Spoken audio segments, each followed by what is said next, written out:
आज हम मूल अधिकार के अंतर्गत अनुच्छेद 13 देखेंगे। ये भाग तीसरा है। हमने अपने पिछले 2 वीडियो में मूल अधिकार की विशेषता, उसका अर्थ व अनुच्छेद 12 को हम देख चुके हैं। सबसे पहले हम जान लेते हैं कि हमारे भारतीय संविधान में कुल 7 प्रकार के मूल संविधान थे। मूल संविधान में कुल 7 मूल अधिकार थे। मूल संविधान में कुल 7 मूल अधिकार थे। कौन कौन से थे? समता व समानता का अधिकार अनुच्छेद 14 से 18 के बीच में यह था। समता या समानता का अधिकार। दूसरा मूल अधिकार था स्वतंत्रता का अधिकार, अनुच्छेद 19 से 22 तक के बीच में। और तीसरा मूल अधिकार था शोषण के विरुद्ध अधिकार, जो अनुच्छेद 23 से 24 के बीच में था। और चौथा था धार्मिक स्वतंत्रता का अधिकार, अनुच्छेद 25 से 28 के बीच में। चौथा क्या है? धार्मिक स्वतंत्रता का अधिकार, अनुच्छेद 25 से 28 के बीच में। तीसरा था शोषण के विरुद्ध अधिकार, अनुच्छेद 23 से 24 के बीच में। पांचवा है संस्कृति व शिक्षा संबंधी अधिकार, अनुच्छेद 29 से 30 के बीच में। लेकिन छठवां था संपत्ति का अधिकार। कभी प्रश्न आ जाए संपत्ति का अधिकार कौन सा मूल अधिकार था हमारा, तो छठवां मूल अधिकार था। और इसको अनुच्छेद 31 के अंतर्गत रखा गया था। लेकिन 44वां संविधान संशोधन जब हुआ 1978 में, इसको मूल अधिकार से हटा के कानूनी अधिकार बना दिया गया और अनुच्छेद 301 के तहत इसको रखा गया। 7वां मूल अधिकार है हमारा संवैधानिक उपचारों का अधिकार, अनुच्छेद 32। 1978 के बाद से मूल अधिकार केवल 6 हैं, क्योंकि छठवां मूल अधिकार जो था संपत्ति का मूल अधिकार, इसको हटा दिया गया था। अब हम आगे अनुच्छेद 13 को देखते हैं। अनुच्छेद 13 क्या कहता है?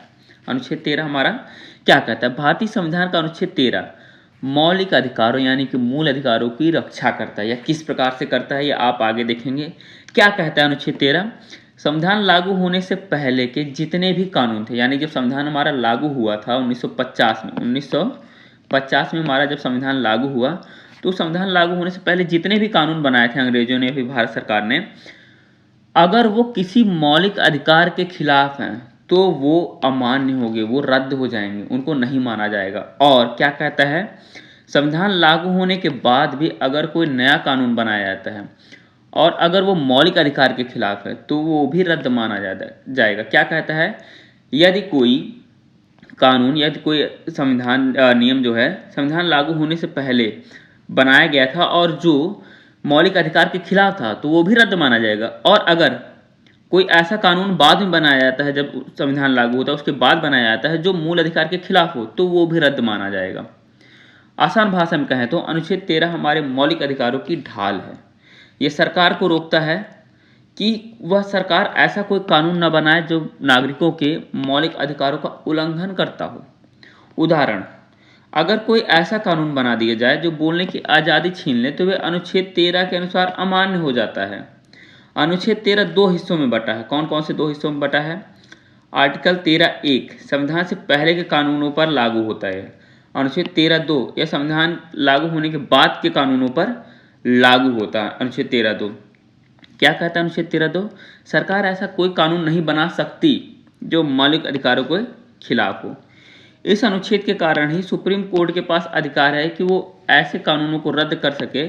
इसे न्यायिक समीक्षा का अधिकार भी कहा जाता है। न्यायिक समीक्षा जो की जाती है वो किस आर्टिकल के तहत की जाती है?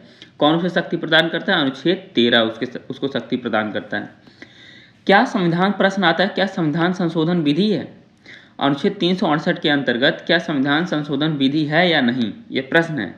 संकरीवाद 1951 में संविधान संशोधन विधि नहीं है, क्योंकि विधि के अंतर्गत साधारण बहुमत से बनाई गई संसदीय विधि आती है। जो साधारण बहुमत से बनाया जाता है उसी को विधि कहा जाता है, जबकि 368 में विशेष बहुमत की आवश्यकता होती है। 368 के तहत विशेष बहुमत की आवश्यकता होती है। 368 कहाँ से आ गया? क्योंकि जब कोई ऐसा कानून बना है तो उसमें संशोधन किया जाता है, मूल अधिकार में यदि संशोधन किया जाता है तो विशेष बहुमत की आवश्यकता होती है। साधारण बहुमत से वह कानून नहीं बन सकता, वह संविधान में संशोधन नहीं किया जा सकता है। सज्जन सिंह विवाद में क्या कहा सुप्रीम कोर्ट ने 1965 में? यही निर्णय दोहराया है सर्वोच्च न्यायालय ने। लेकिन गोकलनाथ विवाद में 1967 में जो हुआ था, विधि में संविधान संशोधन भी आता है।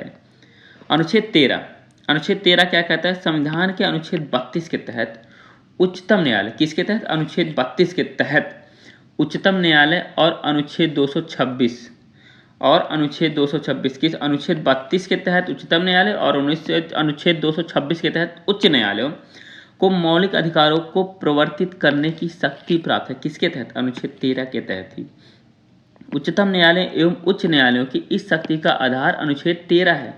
उच्चतम न्यायालय और उच्च न्यायालयों की शक्ति का आधार क्या है? अनुच्छेद 13 की वो न्यायिक पुनरावलोकन कर सकते हैं, उसकी शक्ति का आधार ही अनुच्छेद 13 है। बहुत ही महत्वपूर्ण है अनुच्छेद 13। अर्थात अनुच्छेद 13, 32, 226 जैसे संवैधानिक उपबंध न्यायालय को न्यायिक पुनरावलोकन का अधिकार देते हैं। क्या देते हैं न्यायिक पुनरावलोकन का अधिकार? कौन से? अनुच्छेद 13, अनुच्छेद 32, अनुच्छेद 226। हम यहाँ पर कुछ महत्वपूर्ण डाटा आपको देते हैं, जैसे क्या? केवल नागरिकों को प्राप्त मूल अधिकार। ये प्रश्न आता है कि कौन से अधिकार नागरिकों को प्राप्त हैं।